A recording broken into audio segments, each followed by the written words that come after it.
Have you ever heard of kin keeping or the Eisenhower matrix or the Halt method? If you haven't heard of any of those, stay tuned. We're going to talk about those intriguing methods, things. I still don't know what to call this episode. So, anyway, we'll figure it out by the end of the Method or episode. madness? Method Method or madness? madness? That's Method a good or one. madness. Yeah, I like that. We'll figure it out. Anyway, we're going to talk about three different intriguing things that I came across just scrolling the internet in the last couple of months. And so I thought we'd talk about those because they're of value, I think. But welcome to Looking Up. We are a podcast for Christian women. My name is Carla Moore, and I am in Denver. It's a beautiful day. It's 71 degrees right now and sunny, Nice. and will stay sunny and nice and cool. Well, somewhat cool. And with me is Kathy Pollard. She's in Bowling Green, Kentucky, and had nasty weather yesterday, but nice today. Yeah, Sunny. I actually don't know what the temperature is right now. Yeah. It's on Can't. your watch. Oh no, it's not on my watch. Oh, I you don't have haven't set it I up don't to have show an you the Apple. temperature. Yeah. Okay. Well, I guess you don't have to know the temperature. But we're glad that everyone has joined us. We love getting together every week and talking about things that we find interesting and hopefully uplifting or useful, just different things that Christian women would be interested in. So thank you for joining us. And anyway, what's going on over there in your neck of the woods, as Al Roker says all the time? Wow, that's a blast from the past. Yeah. Is he never mind. Yes, he's still on. Okay. Well, since the last time we've talked, we've been celebrating birthdays, and both of them were after their actual birthdays. But we had Jude's birthday party at Janelle's house with all the family. He turned 2. And then we had my sister, I had her and her kids came into town. So they all came over Monday night, Labor Day, and my mom and Ray. And so we celebrated her birthday then. So it's Mhm. it's both occasions, it was a little bit different crowd for each one. And I just kept thinking again how thankful I am that we have family close enough to do this and Mhm. to celebrate and be all together and stuff like that. So it was good. It was a sweet weekend. I will say though, we play, is it Jibber Jabble Jabber? What's the name of that game? Jibber Jibber jabber, isn't Jabber it? Jabble. Mhm. Sure. That one that we've mentioned on here before, we played with my sister and her family and kids, and it was so funny how we've played it with about 3 different groups now, and it feels like a different experience every time. So it was still fun, but it's just fun to see the different personalities at play, and how it just kind of unfolds a little bit differently. So. I forget how you play that game. I can't remember the details about that. It's the one where the guesser, the jabber, or whatever they call it, there's a secret word that everybody knows except the guesser. Mhm. And so everybody is given a clue. You get 3 clues to try to get the guesser to figure it out. But the tricky part of the game is we can only give the clue one letter at a time. So we're going around in the circle. So say the word is meat, you know, and the first person is trying to spell chicken. And so Mhm. they go C, but the next person doesn't know what that Uh-huh. word is. And so they have to give a letter, and hopefully it's the same word. Most of the time it's not. They think it's going in a different direction. So Mhm. it can tank really quickly.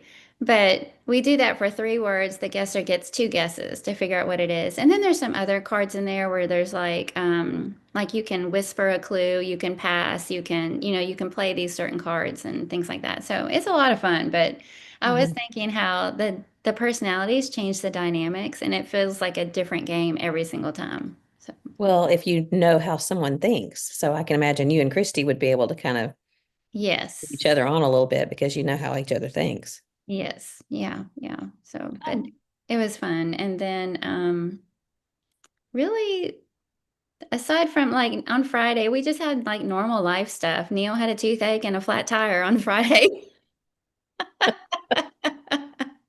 Unrelated, I guess.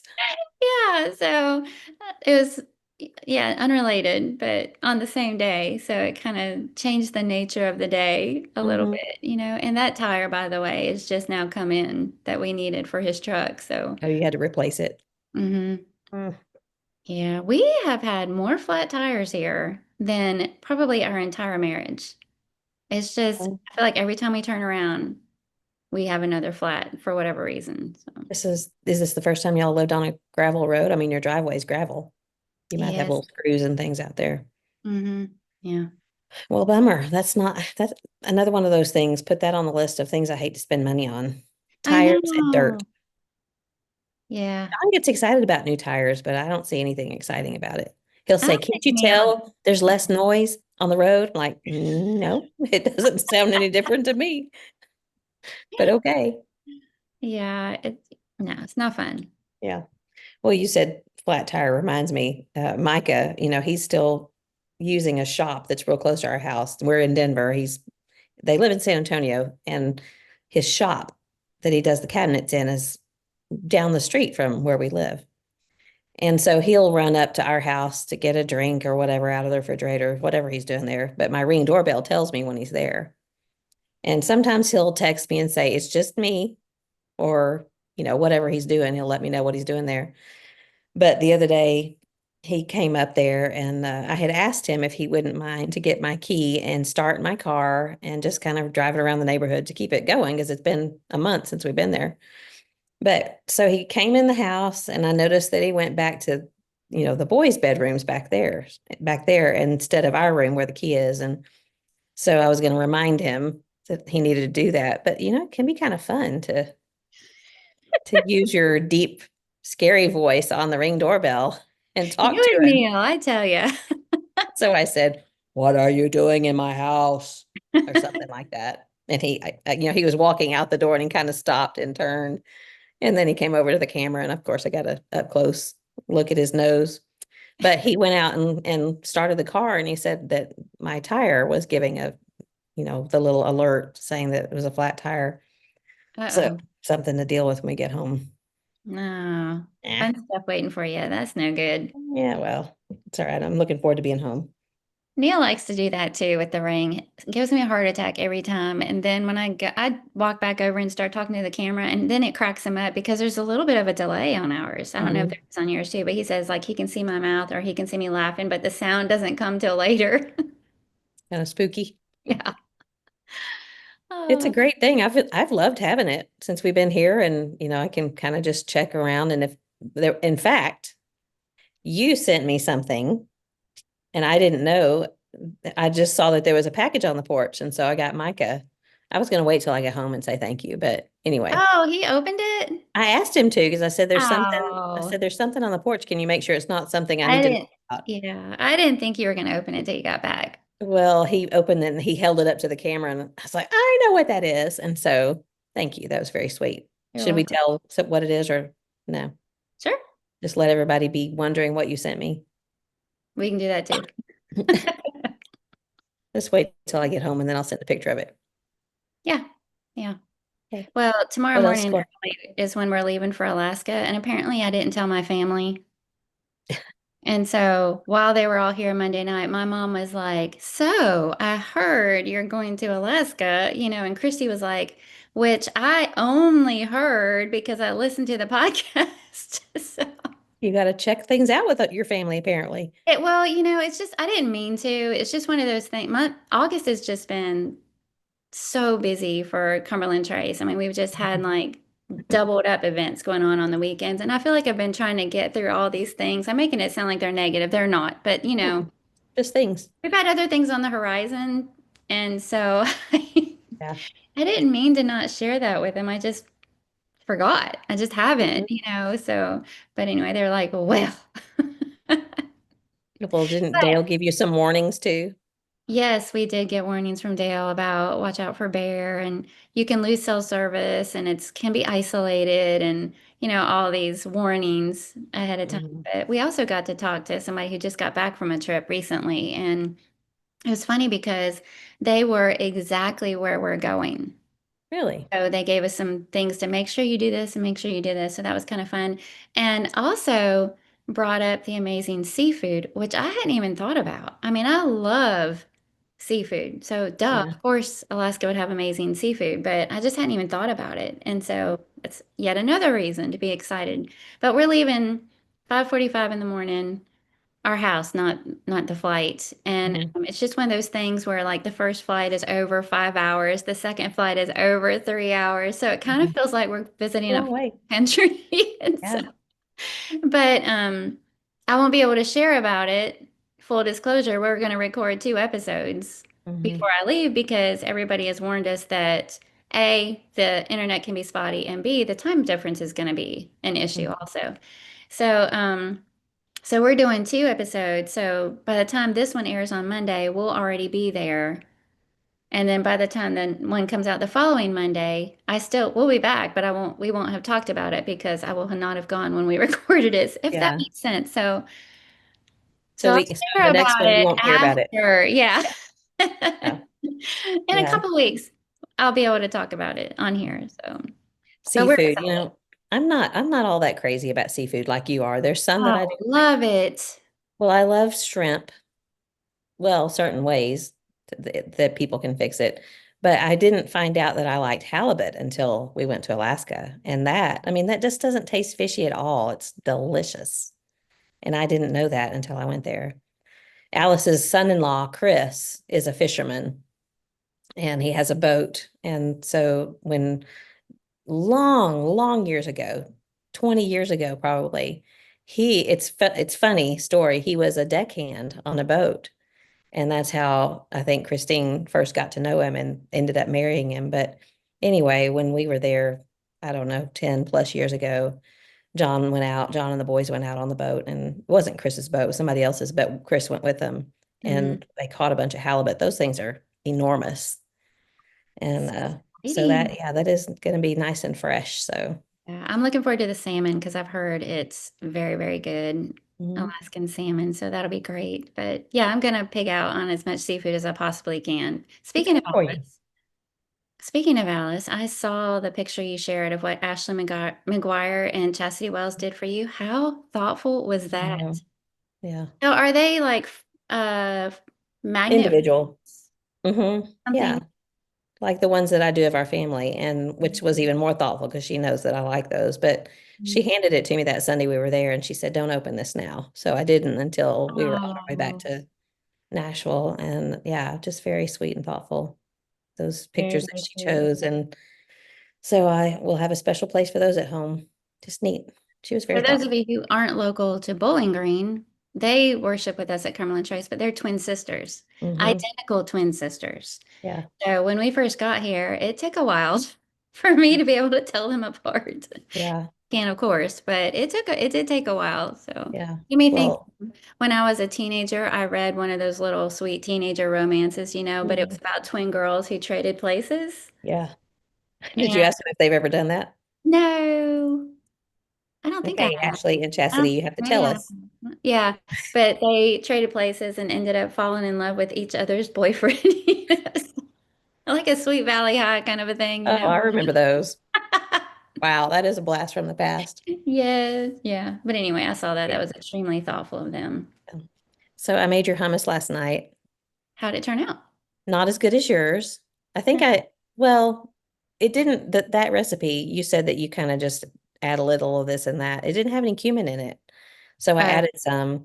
Plus, I thought I was going to double it, but I ended up tripling it.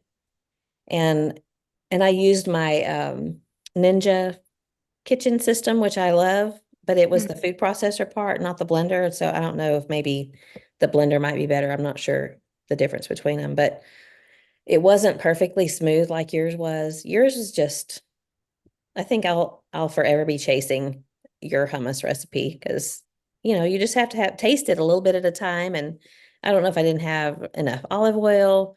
I was trying to triple all of the ingredients, and it's kind of hard to do that with some of those ingredients, but it's good. It just wasn't as good as yours.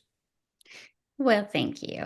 A couple of things that you can do for the smoothness. I don't know if we need to talk about that on here or not, but when you rinse, like if you're using canned chickpeas and you rinse them, that little bit of a skin starts to come Oh, off, yeah. and you can take the time to kind of go through, like give them some friction and pull as many of those off as Yeah. you can, and it'll make it smoother.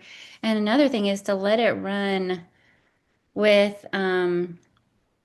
your lemon juice or, sometimes a little bit of water or whatever in the food processor. I used a food processor.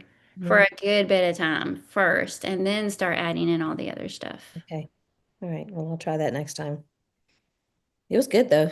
I liked it. Yeah. And then I was going to tell you that we did another mac and cheese bar with the students the other night.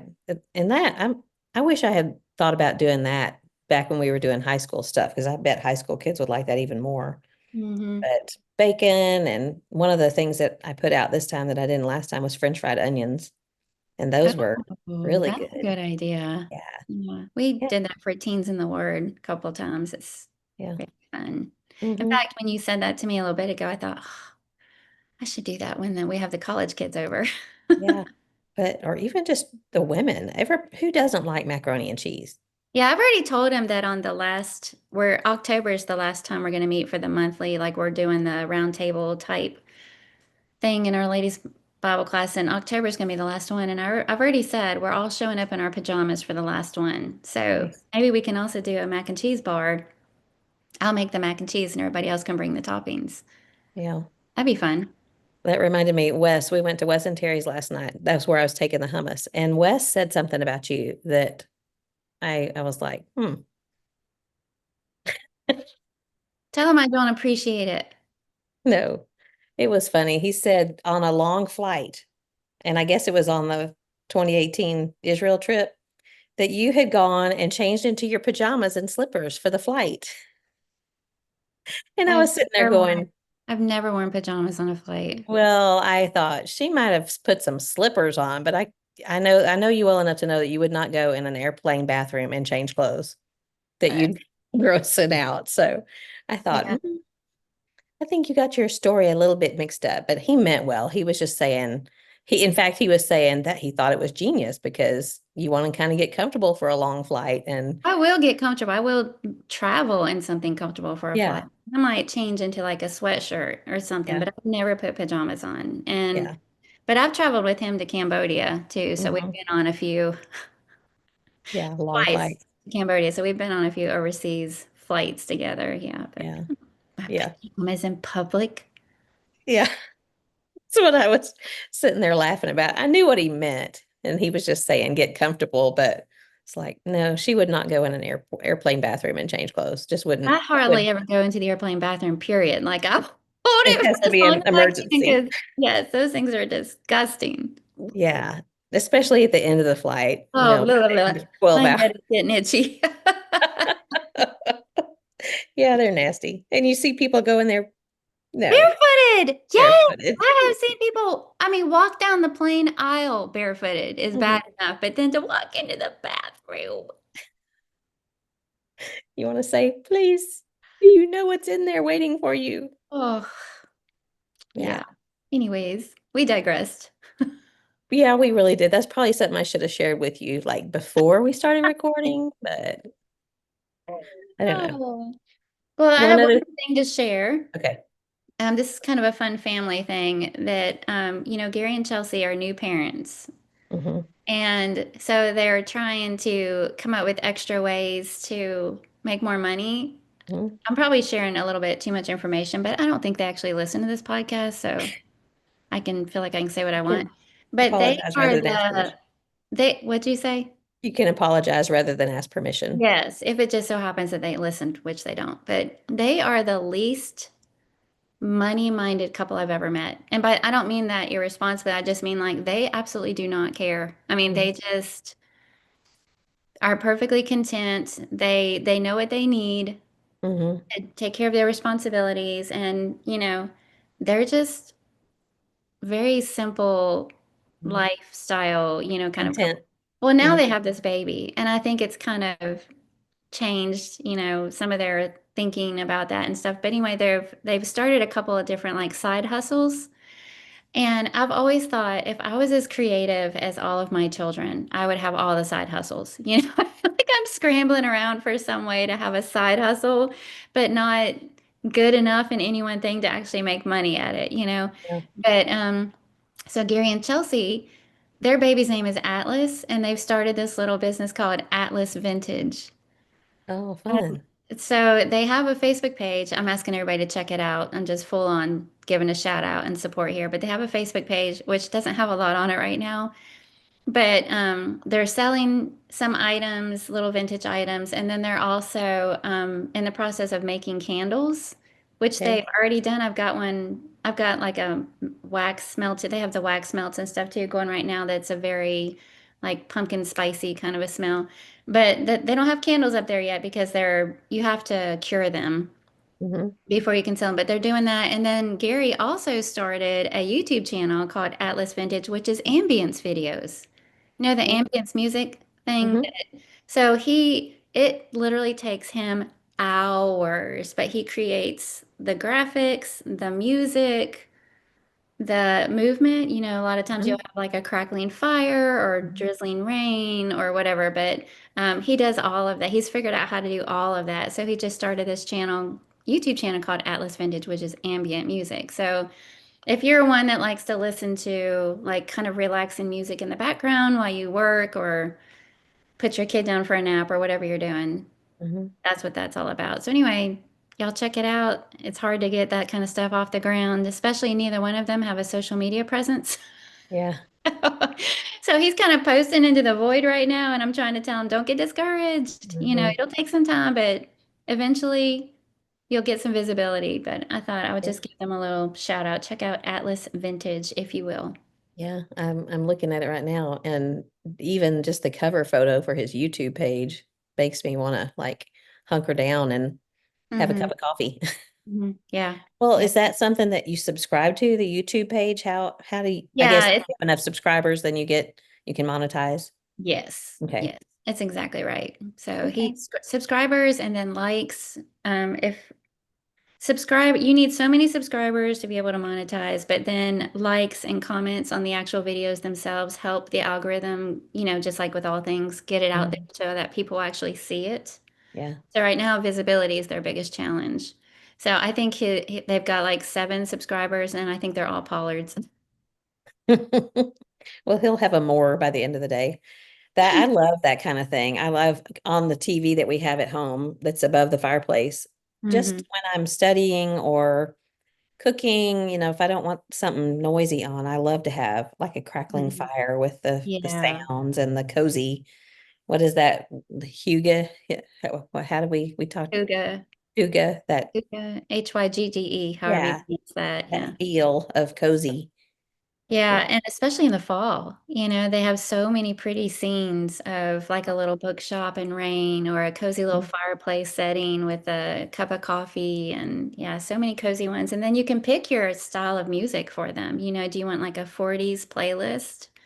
I like Mhm. that when I'm cooking in the kitchen, Yeah. like a 40s kind of upbeat music thing or classical music. I mean, there's all kinds of things, genres that you can look into, but Well, good for them. I I would actually definitely. had to look up the word ambient to see how to pronounce it because I've heard ambiance, Mhm. ambience, ambient, and I was like, how do you pronounce Yeah. this word?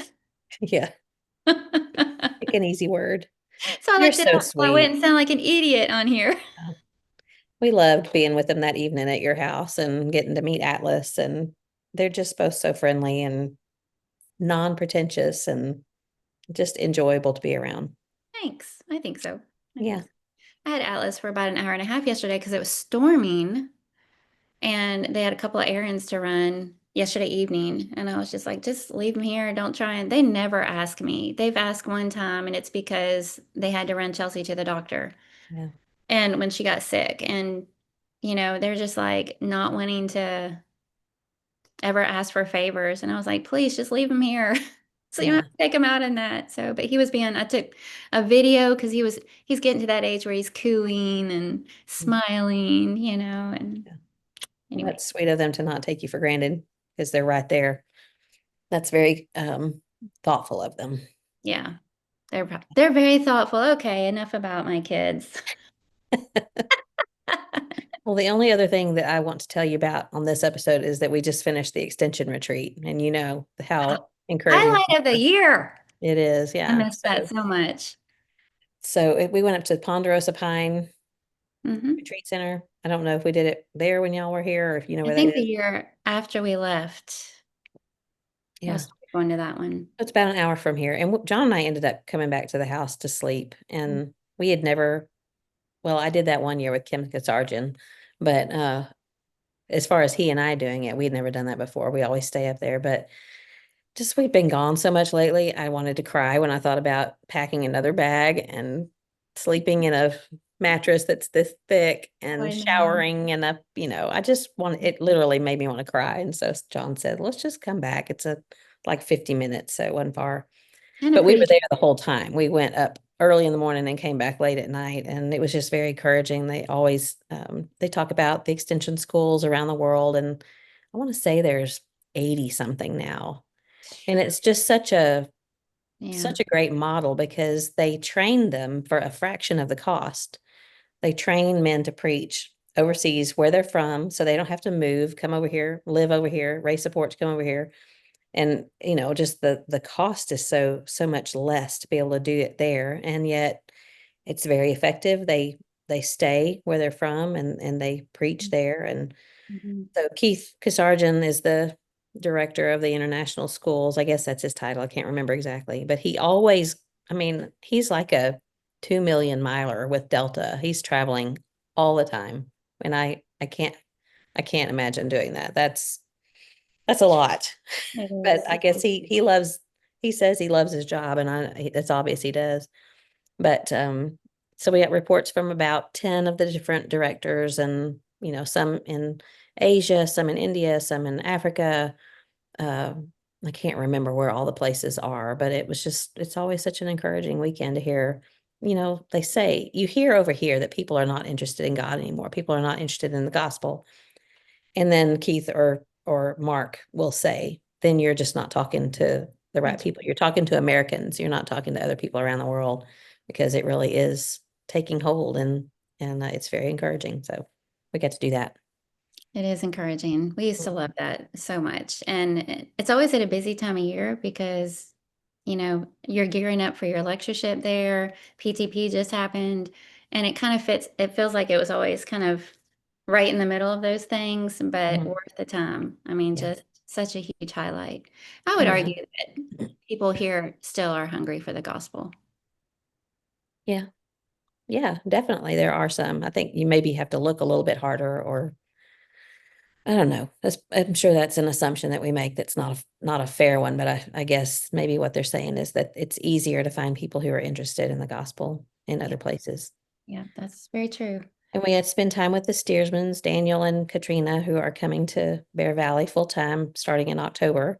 Yeah, that's so exciting. Yeah, they will be such an asset here. They're just both they're great people, down to We earth, love and them. yeah, they're great. And so we had been around them a little bit before, but we got to spend quite a bit of time with them in the last 5 or 6 days and enjoy that. And also our friends John and Kim Moore, the other John, Hmm.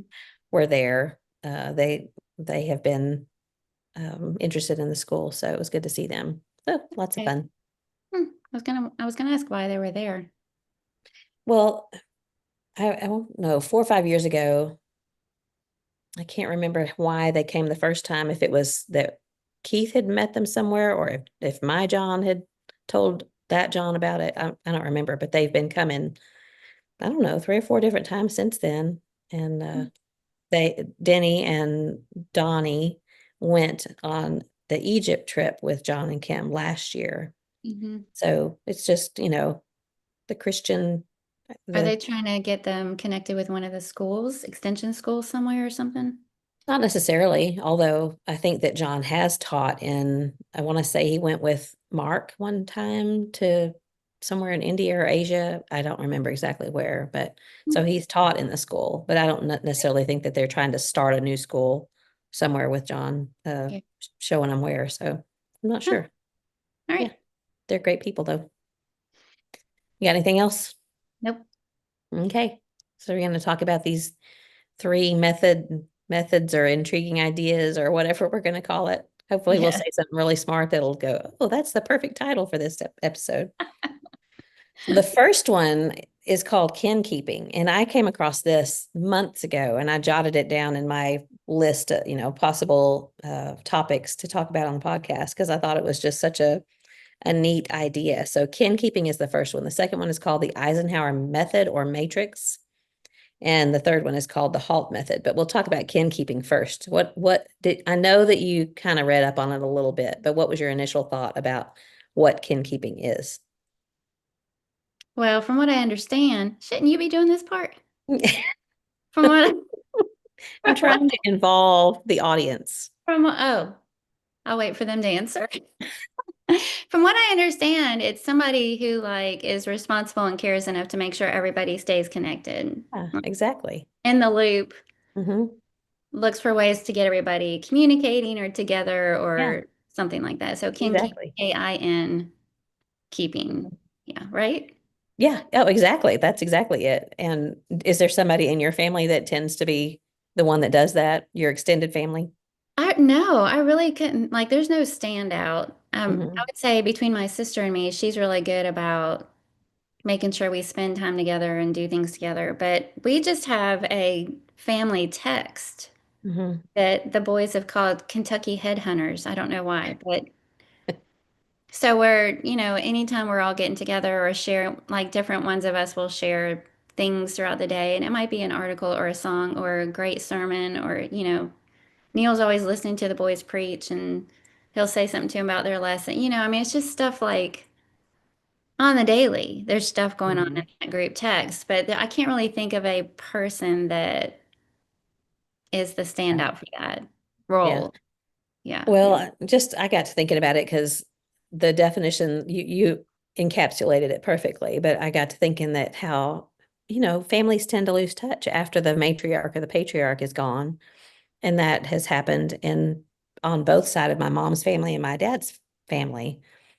And on my dad's side, I mean, I loosely keep in touch with my Aunt Dottie, but not like Facebook. And it's pretty surface. And my cousin Jeff and Julie are in Fort Worth still, but we don't see each other. I can't remember the last time I saw any of them. And then on my mom's side, we keep in touch more on that side. And my cousin Jana, she's one of those who will, she's just so talented with reaching out. And that's the main thing is just someone who's conscious of not wanting to lose touch and reaching out and saying, how is everything? Who's having a baby or who is your mom okay? She's a FaceTimer and a texter and Facebooker. And she and we didn't really get close until we were adults because we were just far apart. She was in Memphis and I was in Texas, and we just did not do a whole lot. My family didn't travel a lot, but she's very talented Hmm. with keeping in touch. But um, John has a cousin, Carolyn, and she's the one that immediately came to mind when I thought about kin keeping because she's always arranging family events. Like she's always the one at Christmas or like November, we'll get a text.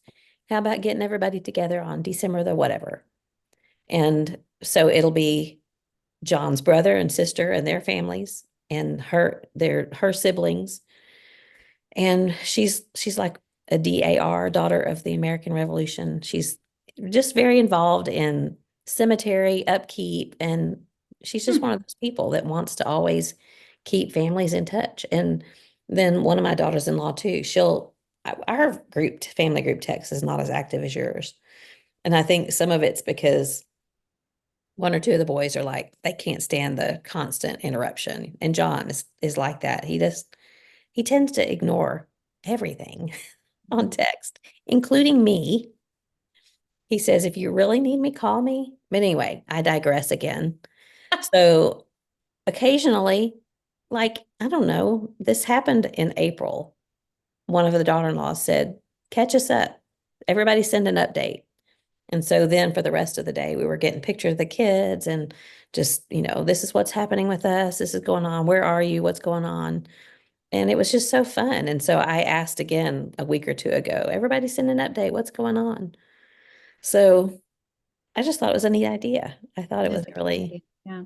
but to have a name for it, I just never really thought there was a name for it, but there is.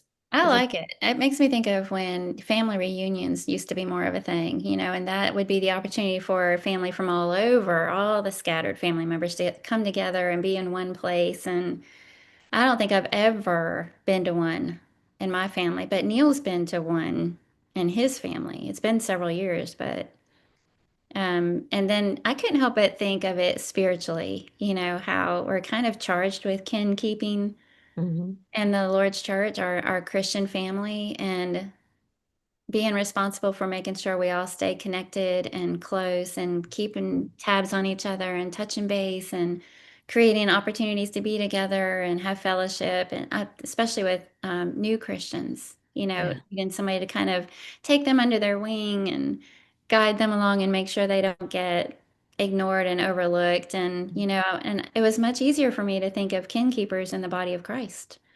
And those Yeah. people that are really good about, you know, like I said, pulling in the new people and organizing activities for everybody to get together and fellowship, whether it's a game night or a fish fry or, you know, a Thanksgiving dinner or, whatever it is. So Yeah. that's Well, where I'm my just going to time turn this comes. over to you because I didn't even think of it that way. And that's such a great way to think about it. Such profound an analogy of what we should be doing for one another. I mean, I think about that often that we need to check in, but I didn't really connect those two, but how important it is for us to keep people from falling through the cracks, which is Mhm, basically what this is, to keep mhm, pulling people back in and hanging on to them and expressing our love and making sure that we want them to know that this family, we want them to stay part of the family. So, okay, turning it over to you now. I read an article from Psychology Today about this, and it gave some reasons why they said it's harder now today because basically, in a nutshell, women have been educated and now we have jobs because they were saying that mhm, before that kin keeping tended to fall on the shoulders of women in the family and not so much men, and now it's kind of falling by the wayside because we're busier now, which we blame that on everything, blame busyness on everything. But one of the things that this article said that many old world or religious lifestyles that had kin keeping activities built into their family fabric have declined in popularity.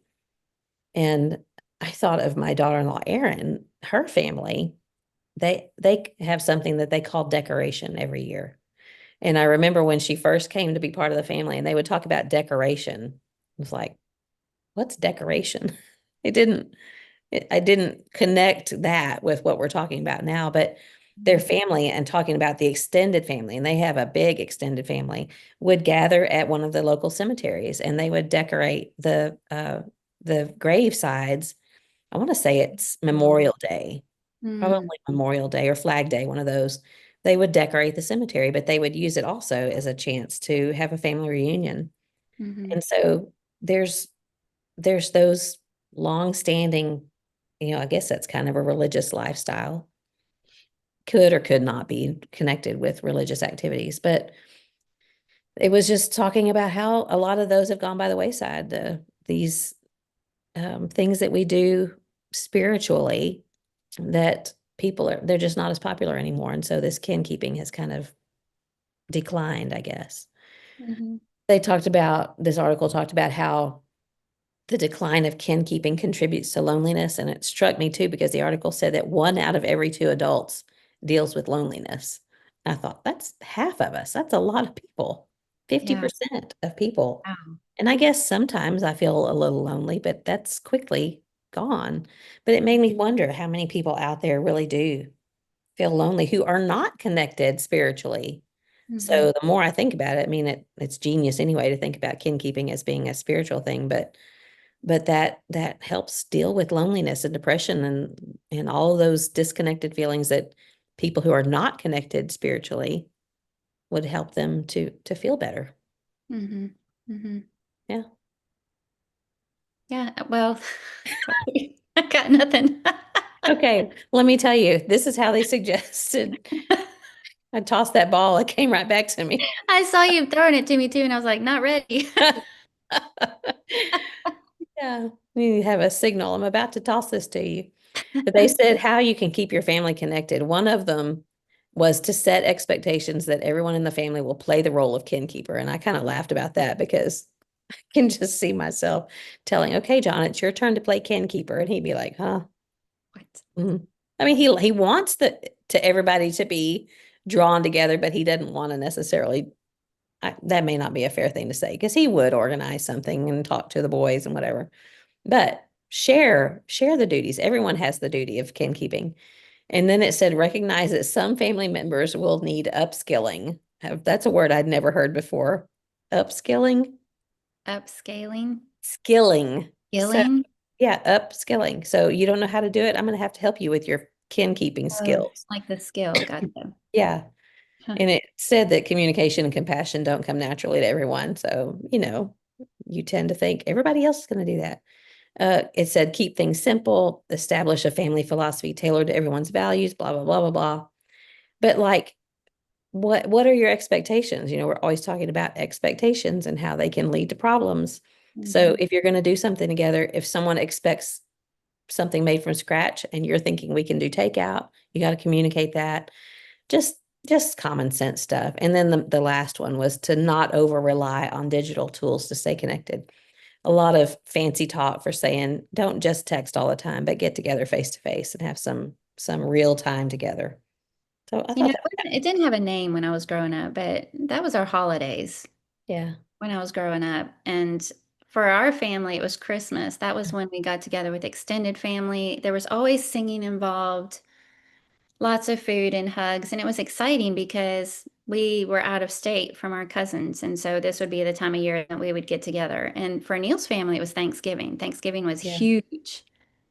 And that's when all the aunts and uncles and cousins and mhm, grandparents would come and have the big feel, same games, singing, food, but that was their big holiday. And mhm, so to me, we didn't call it kin keeping or anything like that growing yeah, up, but you knew a time of year when that would happen.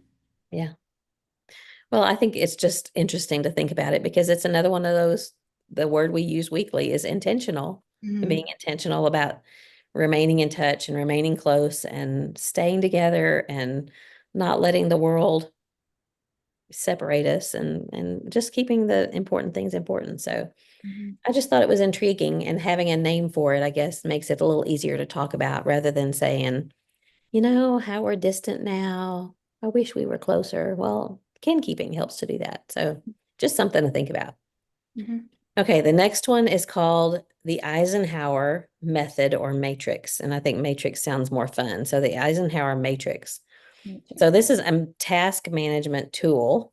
And I came across this reading, just how things come across your feed. And I'm always drawn to these little, it's like the Johari window that we've talked about That's before. what I thought of. Yeah. And it looks like that. Yeah. So the way it's described is a task management tool that helps you organize and prioritize tasks by urgency and importance. So I can show for people who are watching, I'll show my little matrix here. Hmm. You can see, and if not, if you're just listening, you can Google it and it'll come up easily. Excuse me. So this came from the President Eisenhower, and in 1954, he quoted an unnamed university president when he said, I have two kinds of problems, the urgent and the important. The urgent are not important, and the important are never urgent. And then Stephen Covey, the guy that wrote Seven Habits for Highly Effective People, whatever that is, he took that and he created this matrix. So when you draw this box, you have to you're differentiating between tasks that are like you've got to get it done. If you don't get it done, then there's these consequences that are going to happen. You're going to get fired, or your family's going to fall apart, or you're not going to have anything for dinner tonight, or what, it's those things that you have to do. And then there's other things that you want to do that you don't have time to do. It's making a list and then prioritizing. And so when you draw this quadrant, you have four squares. And I'm probably not going to be able to communicate this very effectively just talking it. But at the top of the left-hand column, it says urgent. The next one says not urgent. And then on the side of this quadrant, at the bottom, it's not important and important. So you've got there's one that's urgent and important. There's one that's not urgent, but it's yet still important. There's one that's urgent and not important. And then there's one that's not urgent and not important. So you've got to make you've got to make a list, and then you like file away each item from your list into whatever quadrant it fits in.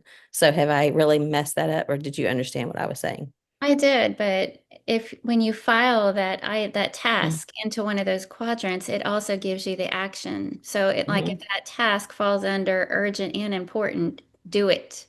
Yeah, If it falls under not urgent and not important, don't do it. And then one of them, it's like if it falls in this quadrant, you can delegate it. yeah. Can't remember what the fourth one is.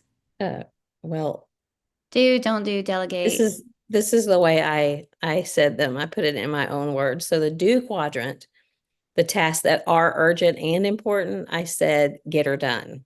You have to do those. The Yeah. what's stressing you out the most? And if you don't do it, like I said, you're not going to eat dinner tonight, so you got to go to the grocery store or go to the garden or whatever it is you do for dinner, or do the task that you have to pay your bill. And if you don't, your lights are going to get cut, whatever. Hmm. And then the schedule, which is the not urgent but important. That's that I put that in my words as yeah, That's yeah, I'll get to it later. yeah. But yet it's on there. So you schedule it. I'll take care of that on Tuesday, or I'll do that on whatever day, I'll figure in a time. And but yet you're making sure that is going to get done, but you're not going to do it right this second. Then the delegate quadrant is the urgent but not important, and it needs to be done, but doesn't have to necessarily be done by you. And so in my words, I said, "Hey, you come help me do this." Um, and I think some people are natural delegators. John can do that all day long. Hmm. And he's not so worried about it being done exactly how he wants it done as long as it gets done. Whereas I tend to be, I'll do it myself because I have it done. I want to do it a certain way, and you're not going to do it that way. But I need to be better about that. So delegate it, give someone else the task. That's the not important but urgent. And then the last one, the delete, is, you Delete. to me, is like driving past a Goodwill and I don't have time to go in, but yet I'm going to do it because I want to do it. That should be in the delete pile. Don't do it. And that I put it in my words was, oh, well. So my quadrants say, get her done. Yeah, yeah, I'll get to it later. Hey, you come help me. And oh, well. And I you like had, it. you had something that you showed me before we hit record that probably might have needed to go in the oh, well quadrant, but Yeah. it turned out so pretty. So you have to show everybody. Well, yeah, because we are getting ready to leave out of town, I have all these things that have to be done. We're getting the things done this week, and then we're also getting things that we would normally do next week. And so Mhm. I've got this to-do list that are all urgent and important. Yeah. But yesterday it started storming, and I just wasn't feeling any of it. And I was like, I'm just, for whatever reason, decided to fix a cup of hot tea and paint. So, but I really am happy with the way it turned out. Oh, it's so gorgeous. That Thank needs to be you. framed and hung. Thank you. But Yeah. anyway, I spent like probably a little over an hour.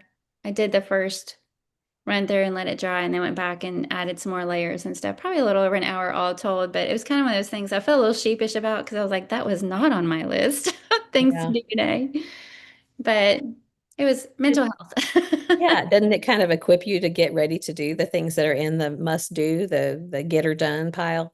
That's, I just find that when there's so many things in that get her done, you've got to do these things that I just want to go, "Ugh," Mhm. and Ah! run away and do something, just read. I want to go sit down and read, escape in a book for an hour. And Mhm. sometimes you just have to do that kind of thing. And then you feel ready to do it again. Mhm. Get things done that you need to do.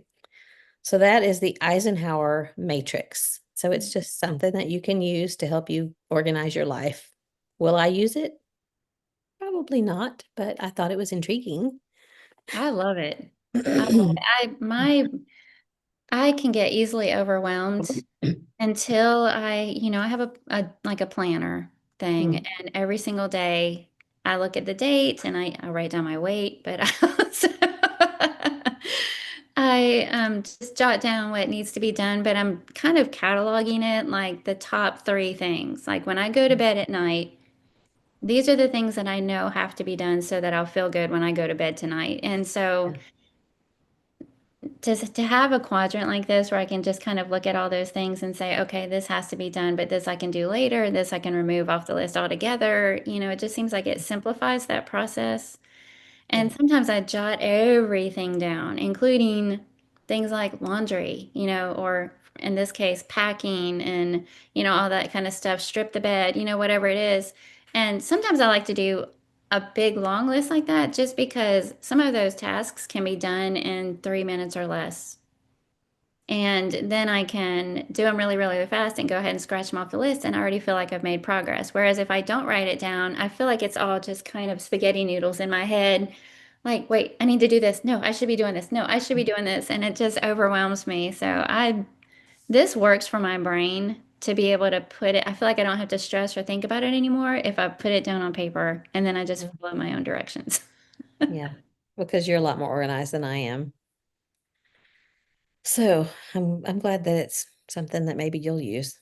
And that made me think of the junk drawer analogy that you told me about last week.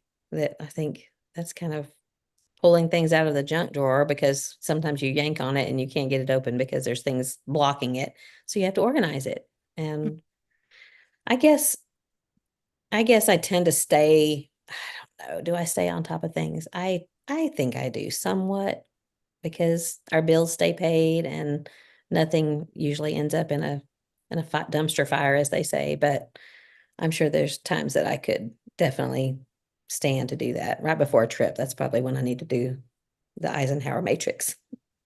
Well, and that's the perfect method for that analogy because the whole idea of the junk drawer is you're throwing stuff in there that you don't quite know what to do with right Mhm. now, or you don't want to have to figure out what to do with right now. And so you just keep throwing stuff in there. And then it gets to the point where it's all added up. And I think you and I were talking about it in light of marriage. There's all these issues. We don't want to deal with it right now, or we don't know how to deal with it right now. We just throw it in the junk drawer. And then one day you try and open that thing up and it is all kinds of jammed up, and same with the schedule. You have all these things and you just don't know when or how to deal with it. And you just keep putting it aside, delay, delay, Mhm. delay. And then it's a mess. It's just a Yeah, mess. yeah.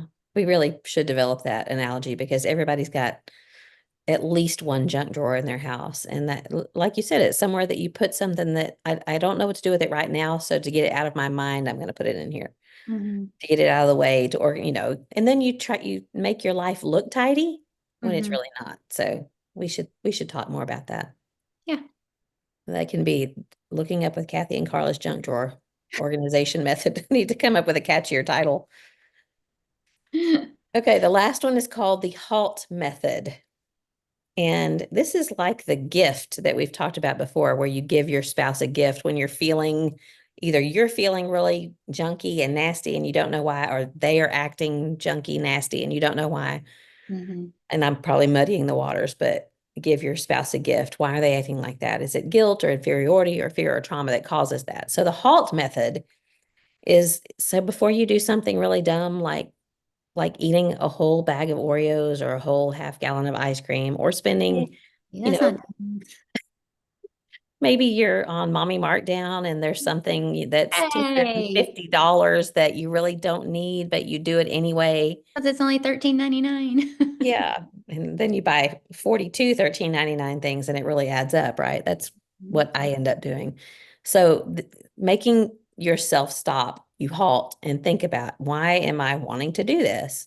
So it's described as a four-part system that helps you check in with your emotional state and spot triggers that may lead to poor decisions. All of this mumbo jumbo basically just means think about what you're doing or what you want to do if you're faced with some kind of temptation or something that there's in the back of your mind, you're like, I shouldn't do that. I'm going to do it anyway. Don't do it. The angel on your shoulder, devil on your shoulder. And we know that there's not, but blunt anyway. So before you go there, think to yourself, am I doing this because I'm hungry? Am I doing this because I'm angry? Am I doing this because I'm lonely? Or am I doing this because I'm tired? So halt and think about, is there some one of those triggers behind whatever it is that I'm wanting to do? So if you're hungry, that tends to be when you stuff the whole bag of Oreos in your mouth. So if you can make yourself stop and have a banana or, something else that's more productive, then think about later, if I do eat this whole bag of Oreos, how am I going to feel an hour from now? And it's never going to be great. Yeah, that bag of Oreos is great going down and it's not so great afterwards dealing with the after effect. And I'm not even talking about the physical part, but just the why did I do that? And then that leads to you feeling even worse than you did before. And then anger, it might make you lash out in a really nasty, ugly way to somebody that you love or don't love. And then you're misrepresenting who you are and you're not, shining the light that you're supposed to shine. You're not glorifying God for sure. Loneliness may make you reach out for relationships that you really shouldn't. If some, it doesn't matter who's available to talk. I just want to talk to somebody, and Mm. it could lead you to reach out to somebody that you really shouldn't. And then being tired, it if you haven't gotten enough sleep, then you're gonna be lazy during the day or just not feel motivated to get done what you need to get done. So the main thing behind this is to have a plan ahead of time for what you're going to do if you feel any of those things. How are you going to manage those triggers? And what will you do if you feel yourself approaching this temptation or this? It's really, it was developed to help people who are in addiction recovery, but it could be helpful for anybody that's dealing with some temptation to do something that either, it doesn't have to necessarily be sinful, but just something that's not smart. So I thought it was interesting. It is interesting. The loneliness could be sort of like boredom too. You know, how Mhm. people, if they find themselves bored, that's when they tend to make foolish choices or turn to foolish things to replace that Yeah. boredom or that loneliness or whatever. But I like the, what do you call those things? Is it analogy? Acronym? Acronym? Thank you. I think that's, The fact that it's the word halt because I was listening to all those descriptions that you were talking about, and they all would bring about regret mhm, in some form or hurt, either hurting ourselves or hurting someone else. Think about the things that we say in anger or whatever. But so halt is like a warning stop sign. mhm, Think about it first. Is this something that could be addressed in a really simple way?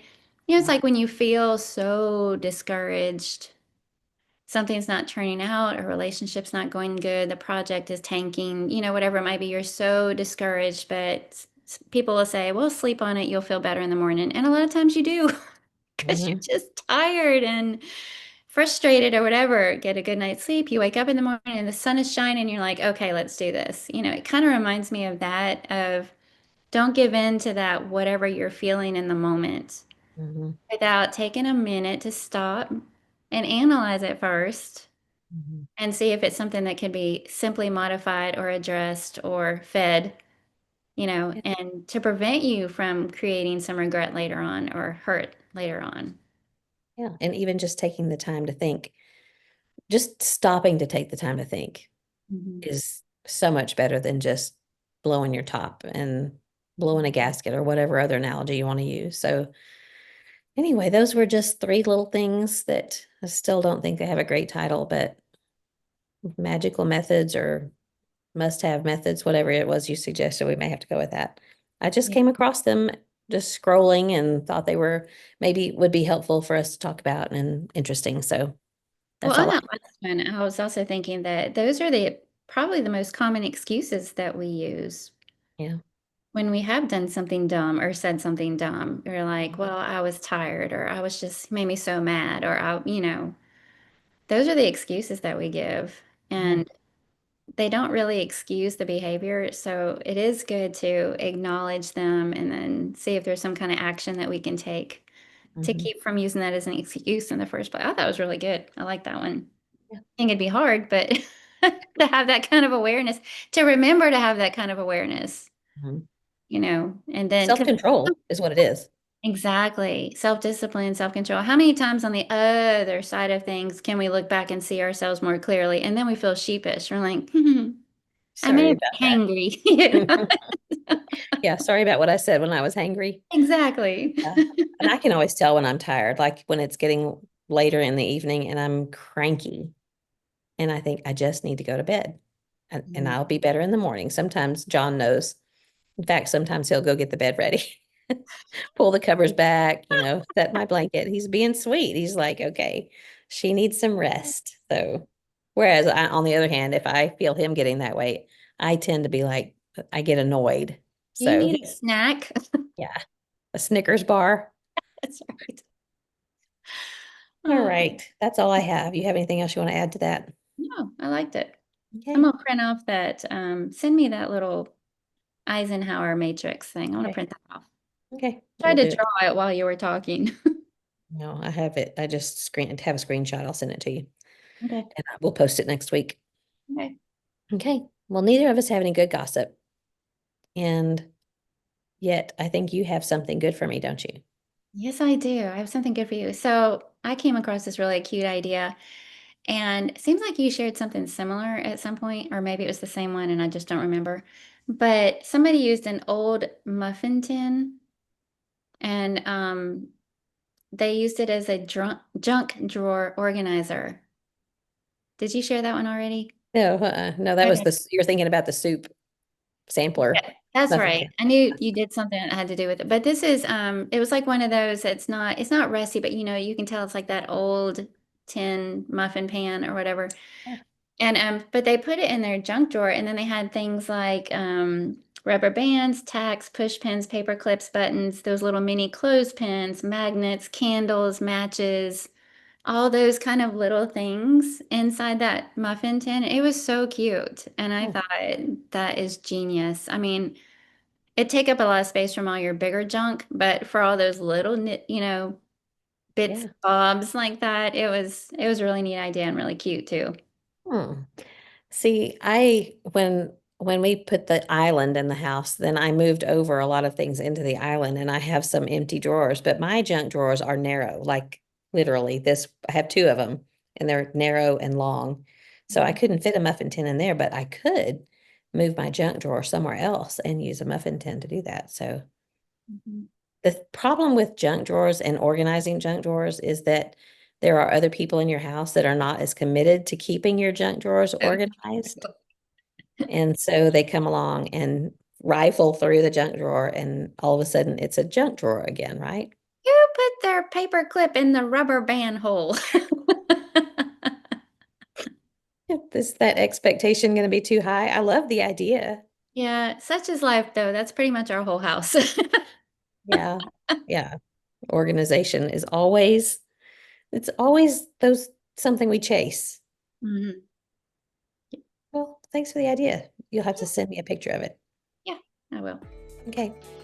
Well, it's been a different discussion, but hopefully it will be helpful to somebody out there that needs a little organization or maybe needs a little help in the kin keeping department or it finds themselves hangry one too many times. So, just a little fun episode with some things that we thought might be helpful. So, Yes, I enjoyed it was it. fun. It was fun. Okay, until next time. Keep looking up. All right, you too. Talk Love to you. you soon. Bye. Bye.